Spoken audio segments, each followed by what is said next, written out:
எப்பவுமே உங்க மனசாட்சிப்படி உங்களுக்கு சரின்னு எது படுதோ அதை செய்யுங்க. அதுக்கு மீறி அதில் இன்னொரு ஆப்ஷன் உங்களுக்கு தேவைப்படுதுன்னா, மற்றவங்க கிட்ட ஒப்பீனியன் கேளுங்க. அதுவும் உங்களுக்கு திருப்தியாக இருந்தால் நீங்கள் அந்த முடிவை எடுங்க. சரியா? முடிஞ்ச வரைக்கும் உங்களுடைய முடிவை நீங்களே எடுங்க. மற்றவங்ககிட்ட ஆலோசனை கேட்காதீங்க. சரிங்களா? அதை பொறுத்த வரைக்கும் நல்ல செயல்களை உடனடியாக ஆக்டிவேட் பண்ணுங்கள். கொஞ்சம் உங்களுக்கே அது சரியில்லை, இந்த முடிவு உங்களுக்கு திருப்தி இல்லை அப்படின்னா சில நாட்கள் தள்ளி போடுங்க. அதில் ஒன்றும் தவறு இல்லை. சரிங்களா?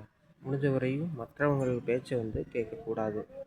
அதுக்கு மீறி உங்களுக்கு அது திருப்தி இல்லை அப்படின்ற பட்சத்தில் மற்றவங்கள்ட்ட ஆலோசனை கேளுங்க. சரிங்களா? உங்களுடைய முடிவை உங்களுக்கு எது சரின்னு படுதோ, நியாயமாக படுதோ அதை நீங்கள் செய்யுங்க. சரிங்களா? எல்லாத்துக்கும் மற்றவங்கக்கிட்ட ஆலோசனை கேட்க வேண்டிய அவசியம் கிடையாது. சரிங்களா? உங்களோட முடிவை நீங்களே நியாயமானதாக தனித்து எடுங்க. All the best.